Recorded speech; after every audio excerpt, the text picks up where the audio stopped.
Everybody, welcome to another Shawn Petite Creative Team post. My name is Carissa and I am going to be creating this art journal page today using some of my favorite products, including Shawn Petite stencils. I started on the background. I created already collaged down some vintage ledger paper, sealed that with gel medium, and added a thin layer of gesso.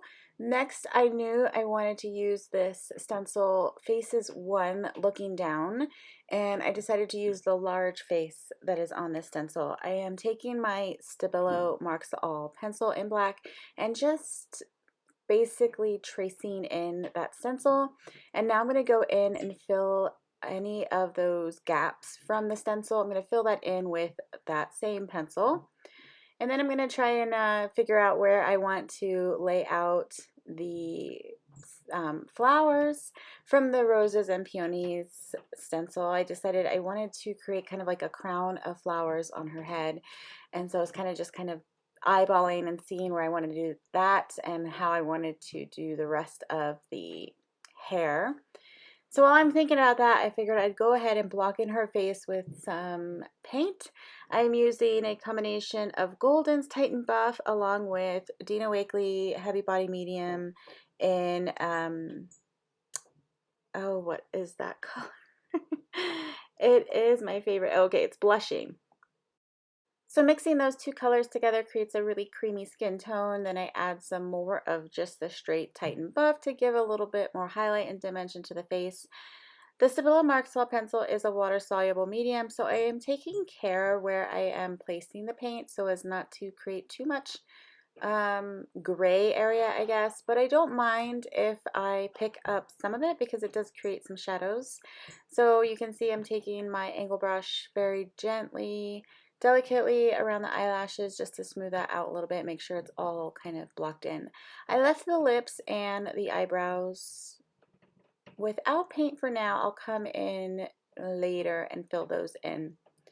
So for the hair, I decided I'm going to have that crown of flowers on top of her head, and I decided to just give her some flowy hair, kind of cascading off the page. She could be standing and her hair flowing in the wind, or just laying there and her hair kind of cascading around her.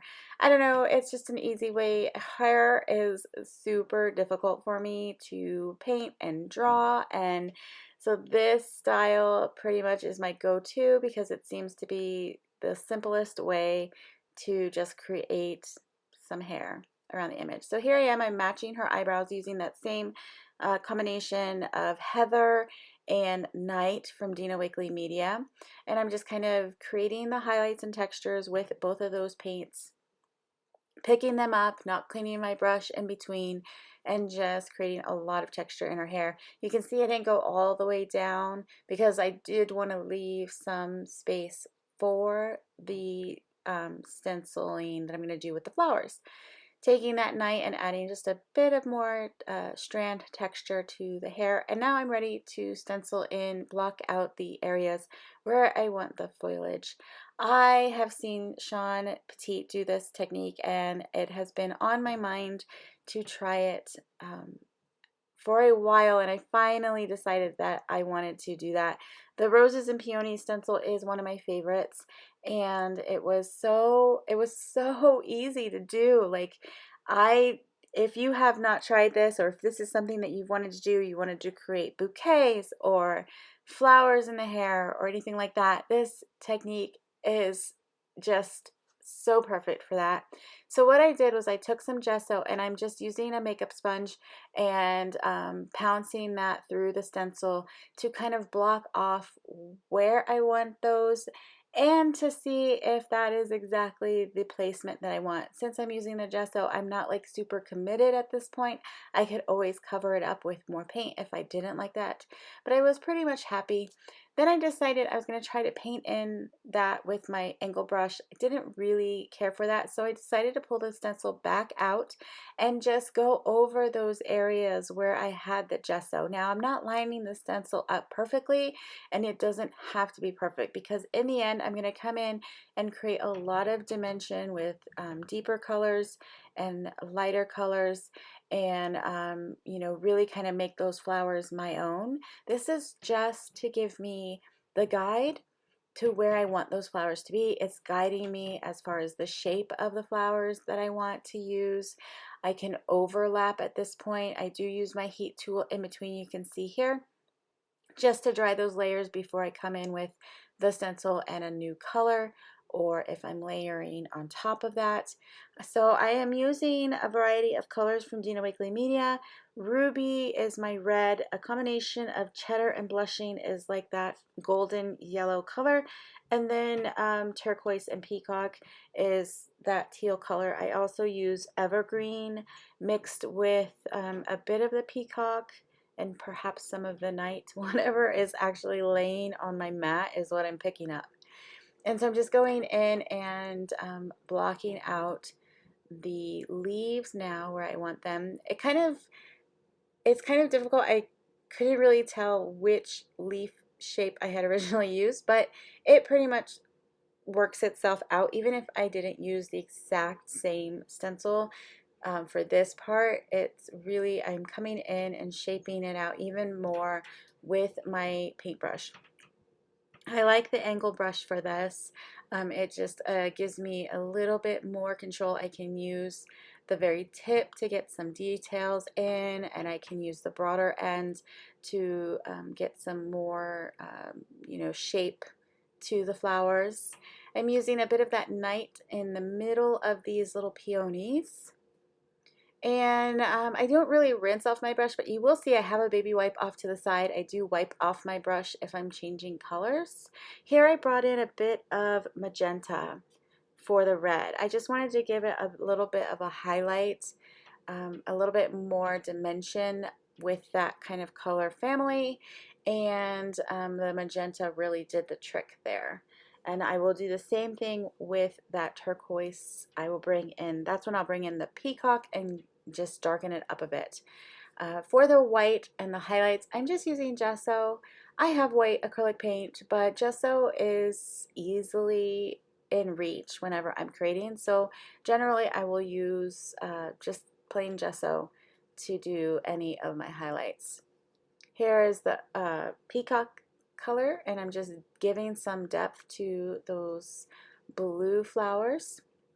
And you can see that now it doesn't look like a stencil anymore. Those flowers, I have created more depth, I have created more dimension, I have, my own brush strokes on there, so it looks like I painted those. But in reality, I used my stencil as a guide and then turn them into my own thing, which just made this page so very simple to create. I do believe I added my green to a bit of that night just to give it, some more depth. I felt like the green was too bright. I wanted to darken it, deepen it up a little bit, and then add some highlights to the different areas. And then I'm just filling in. I felt like it needed a little bit more leaf foliage here and there, and you can see I'm not pulling out the stencil at this point. I can just use the brush because as I filled in the stencil, I figured out how my brush moved to create those shapes, and I just made my brush move that same way and created additional leaves around the crown. Super happy with how that turned out. I just think it's such a cool technique to turn a stencil into something of your own. So now that that is all dry, I'm going to go again and add more details with my Stabilo Marks All and just bring in those lashes again, add a little bit more detail to her nose, a little bit more detail to her lips. And then what I will do is I'll go around all of the flowers with the Stabilo as well to make those pop and give a little bit of shading around them. So right now they look a little flat. So I've gone around all of the shapes of the flowers. Now I'm taking a water brush and activating that so it kind of feathers out, softens up those lines a little bit, and gives it, you can see how just adding that little bit of shading around really makes those flowers pop off the page. They don't look so flat. That gives them a little bit of dimensions and makes them stand out a little bit more. Also filling in the areas where there wasn't any flowers, kind of felt like a little empty space, just adding that Stabilo right there. So here, the one thing I do like about using the Stabilo is that I can easily wipe it off if I get too much going, or if I get it in an area I don't like. I just take a baby wipe and it wipes right off clean off of the paint or gel medium or anything like that.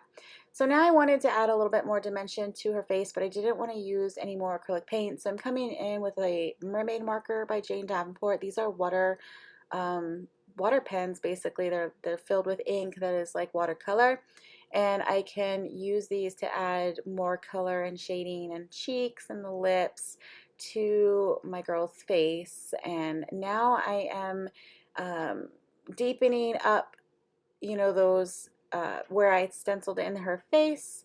I am now coming in with a permanent pen and you know, just creating more definition on her eyelashes, her eyebrow, adding this little heart from the Valentine's Day Hearts and Arrows stencil. So cute. Now I'm just adding my little sentiment to my page, which says she was herself again. And that just kind of, that's where I feel like I am. I'm myself again. I'm back to creating. I had a long hiatus with computer issues and not being able to film and edit and moving and packing and all of that. And I am so grateful to be on a team that worked with me through that and stuck with me and gave me grace, because that's what we need sometimes. And this page just reflects that. So here's a close-up. I love all the texture of these flowers. I just think they look very painterly, abstract. I love the face. If you are nervous about making faces, or you know, don't feel like you have the skill to make your own faces, pick up some of these stencils and use them as your guide to create these beautiful girls on your art journal pages. It makes it so simple, and I absolutely loved using it.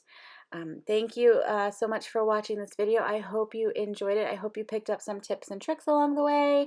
If you like this video, please give it a thumbs up and subscribe to this channel. You can find me on my own YouTube channel at Inky Fairy Designs if you want to see more tutorials than the once every couple of months here on Shawn Petite. But until next time, guys, thanks again for watching. Do something that makes you happy today, and I'll see you next time. Bye.